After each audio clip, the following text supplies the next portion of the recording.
சென்னையில் Marxist communist மாநில செயலாளர் சண்முகம் சற்று முன் செய்தியாளர்களை சந்தித்தார். அதனை காணலாம். அதே மாதிரி மாநில அரசாங்கத்தை பொறுத்தவரை தமிழ்நாடு திராவிட முன்னேற்ற கழக அரசாங்கம் கடந்த 3 ஆண்டு காலத்தில் அவர்கள் தேர்தல் காலத்தில் கொடுத்த பல்வேறு வாக்குறுதிகளை நிறைவேற்றியிருக்கிறாங்க. வாக்குறுதியில் சொல்லாத பல திட்டங்களையும் கூட அவர்கள் நிறைவேற்றியிருக்கிறார்கள். ஆனால் அதே நேரத்தில் தேர்தல் வாக்குறுதியில் கொடுக்கப்பட்ட பல்வேறு வாக்குறுதிகள் நிறைவேற்றப்படாமல் இருக்கிறது என்பது தமிழ்நாட்டில் ஒரு கடுமையான அதிருப்தியை ஏற்படுத்தியிருக்கிறது. ஏனென்றால் ஆட்சிக்கு கிட்டத்தட்ட 4 வருஷம் ஆகிப்போச்சு. இந்த 1 வருஷம் தான் இருக்குது. இந்த 1 வருஷத்துக்குள்ளே மீதி இருக்கக்கூடிய மொத்த வாக்குறுதிகளையும் அவர்கள் நிறைவேற்ற வேண்டும் என்று வற்புறுத்தி நாங்கள் ஒரு தீர்மானத்தை நிறைவேற்றியிருக்கிறோம்.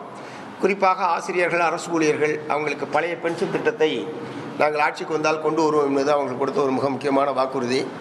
4 ஆண்டு காலமாக அந்த பகுதியினர் திரும்ப பல முறைகளில் அரசுக்கு கோரிக்கை விடுப்பது, போராட்டத்தில் ஈடுபடுவது, முதலமைச்சரை சந்தித்து பேசுவது போன்ற பல்வேறு நடவடிக்கைகள் அவங்க ஈடுபட்டுக்கிட்டு இருக்காங்க.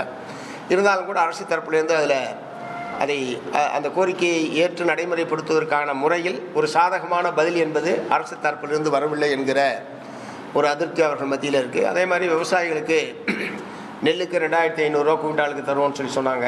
கரும்புக்கு டன்னுக்கு 4000 தருவோம்னு சொன்னாங்க. இந்த மாதிரி சில முக்கியமான அவங்க கொடுத்த வாக்குறுதியை நிறைவேற்ற சொல்லி தான் சொல்கிறோம். இப்போ நாங்கள் வைக்கக்கூடிய கோரிக்கைகள் பூரா அவங்க நிறைவேற்றணுன்றது கூட மார்க்சிஸ்ட் கம்யூனிஸ்ட் கட்சி வற்புறுத்தலை. நீங்கள் தேர்தல் நேரத்தில் மக்களுக்கு கொடுத்த வாக்குறுதிகளை 100% நிறைவேற்றுவதற்கு மாநில அரசாங்கம் முன்வர வேண்டும் என்பது தான் அதை பொறுத்த வரைக்கும் நாங்கள் வற்புறுத்த விரும்புகிறது. அதே மாதிரி இன்றைக்கி தமிழ்நாட்டில் போராட்டம் எல்லாம் ஒரு ஸ்ட்ராட்டஜியாக எலெக்ஷன் எலெக்ஷன் இதெல்லாம் ஒரு ஸ்ட்ராட்டஜியாக இப்போ நீங்கள் பவர் ஸ்டார்ட் பண்ணுறதுக்கா, பார்கெயின் பண்ணுறதுக்கா?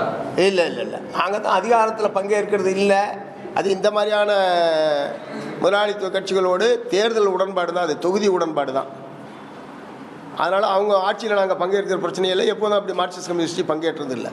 எங்களுடைய தலைமையில் இடது ஜனநாயக முன்னணியோ இடதுசாரி அணியோ ஆட்சி அமைக்கிற இடத்துல தான் நாங்கள் அதிகாரப்பூர்வ எல்லாம் பண்ணுறோமே தவிர முதலாளித்துவ கட்சிகளோடு இந்த மாதிரி தேர்தல் உடன்பாடு செய்து கொள்ளக்கூடிய இடத்துல எல்லாம் நாங்கள் ஆட்சியில் அவங்க கூப்பிட்டாலும் பங்கேற்க மாட்டோம்.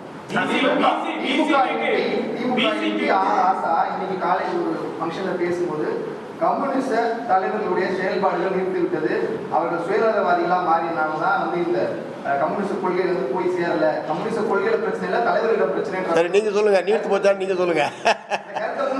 இடைவிடாத அதான் ரொம்ப தப்பானது அது. அவர் ராசா அவர்களுடைய ஸ்பீச்சு இப்போ இன்றைக்கி சமூக வலைதளத்தில் போயிட்டுருக்கு.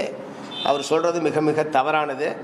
எப்படி தலைவர்களுடைய செயல்பாடு எப்படி நீர்த்தா போச்சு சொல்லப்போனால் சரி, இப்போ அதை சொல்ல வேணாம். பட் நாங்கள் இல்லை நாங்கள் தீவிரமாக செயல்பட்டுக்கிட்டு இருக்கோன்றது தமிழ்நாட்டு மக்களுக்கு தெரியும், ஊடக நண்பர்களுக்கு தெரியும்.